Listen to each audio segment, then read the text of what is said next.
Kevin Tay with an interesting question off of the game you were at. What about the narrative on Jim Harbaugh? Sure, he's beaten Ohio State twice, but he can't get past the semis. Could this be the ceiling for him in Michigan? Does this increase the chance he goes back to the NFL? I don't know. I had somebody tell me they thought he might that he'd be willing to take the Colts or the Broncos jobs. Those jobs stink. So if he really wants to go, he might get a chance because a lot of the hot NFL head coaching candidates might not want those. But I don't think this showed that they can't get past the semis. If the thing bounces a different way, they get past this semi. Yeah. No, it's hard to win a playoff game. And if you think about what does this say about Jim Harbaugh? When you think about the depth of which his program has advanced in the past 2 years, the fact that they seem to have solved they have solved their Ohio State problem, and Ohio State, has a problem with Michigan. They've won the Big Ten in consecutive years, and they went to the playoff, and, it's tough that they lost, to TCU, but, losing 2 years in a row in the semifinals is not something that you hang your hat on or hang your head about, if you're going to get Michigan to the playoff in 4 out of 10 years, then I think you're doing really well at Michigan. Mm-hmm. And he did it 2 years in a row. I think this guy can kind of write his own ticket now for at least the next 5. Yeah. If he wants to go to the NFL, okay. But I think what he's doing it would be such a shame if he went to the NFL now too, with what he's got going there, man. Because he's going to break through if he keeps doing this. Yeah. Think about the improvement from the past 2 years. Now, if they improve on this, they sign a really good 2024 class. They keep killing it in the portal like they've been killing it. That's a tough team. Watching Michigan play, listen, I'll say this right now, and I'm going to curse, okay? So get ready. Go ahead. Them pulling that touchdown that Michigan had in the second quarter off the board was bullshit. That was a touchdown. No, that was wrong. That was the ball bounced off his forearm. He then slid over the goal line, and he caught it in the end zone. I have no idea how on review they overturned that call. It was the correct call on the field, and the video evidence supported it. I don't even know why they reviewed it to begin with. The ball never even touched the ground. There was nothing even to review, and I get. Well, no, what they were thinking is he caught the ball at the 1 and then. Were they reviewing to see the? I thought they were reviewing the catch. They were reviewing the spot. Yes, they were reviewing where he caught the ball, but they got it wrong on the review because they said he caught it at ahead of the goal line. He did not. He didn't have control until after he crossed the goal line. Yeah, and the grab ass on the first red zone appearance where they ran the Philly special. It's like, come on, ridiculous, man. I'm not sure I love that Then call. They try the dive on the next one and they fumble. So, they had 3 2-goal situations in the first half and came away with 3 points. And it's just Michigan, if you really kind of think about some of the plays that happened in that game, they were right there.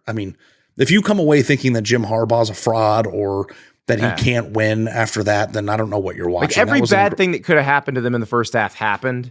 And they were still in the game, and then that third quarter was just bananas. Can I say something else? I want to say something else about Jim Harbaugh. Of course. I don't know about you. I gave that guy so much shit for the past 4 years. Yeah. In the last 2 years, he's still been weird, but I found him to be far more likable than he was even before. And maybe that's what happens when he's winning. He's not trying so hard like he was at the beginning. But if you see the way that his players cling to him, they love him. The way that he he goes through the workouts and he does things that other coaches don't do.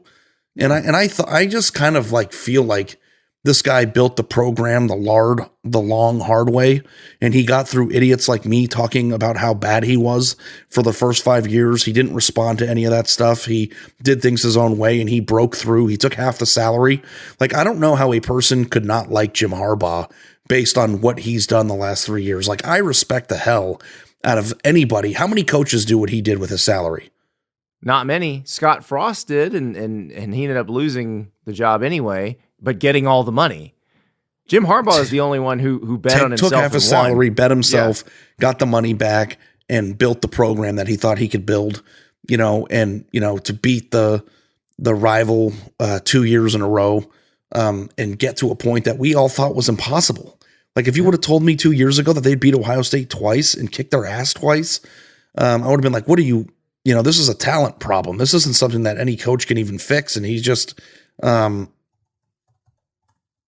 it's just incredible.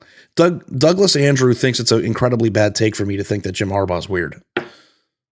So I don't know. Douglas, have you paid any attention over the last anything he's done I don't know, for the past 20 years? I don't know. Yeah, when was he on Saved by the Bell? I think it started before then. So yeah, Douglas, I don't know what you're watching, but he is weird. I think it's endearingly weird. It is turning into endearingly weird.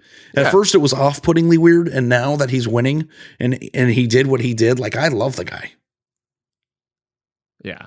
It's so like that is weird. Like it is weird to think that he's not weird. And now it's actually an honor that you call me Jim Harbaugh weird. At first it was kind of an insult. Like, I'm Jim Harbaugh weird. No, it was always a compliment. I'll wear a shirt that says Harbaugh weird. I'll be one of the freaks with him. Yeah. Yes. I'm a freak. You're endearingly weird. Harbaugh weird, actually, if we ever get our t-shirt printing off the ground, because Stars Matter we might not be able to do. Dudes Everywhere we're still going to do no matter what. Yeah, we might have to change the podcast name if TCU wins the national championship, but that's a discussion for next week. Frogs matter. Stars don't matter. I don't know. Hypnotoads matter. Yeah, so I really do have a lot of respect for that man, and it's a team that is really easy to root for. And the thing that you love about college football too is when a team likes each other and they like their coach and they want to play for that guy and they want to, win for their program. And I feel like Michigan is the perfect manifestation of what people love about college football. Yeah. And for as cool of a story as TCU was to move on, and I'm excited to continue to talk about them for the next, week and possibly beyond. Michigan, I think, is the epitome of what people love about the sport.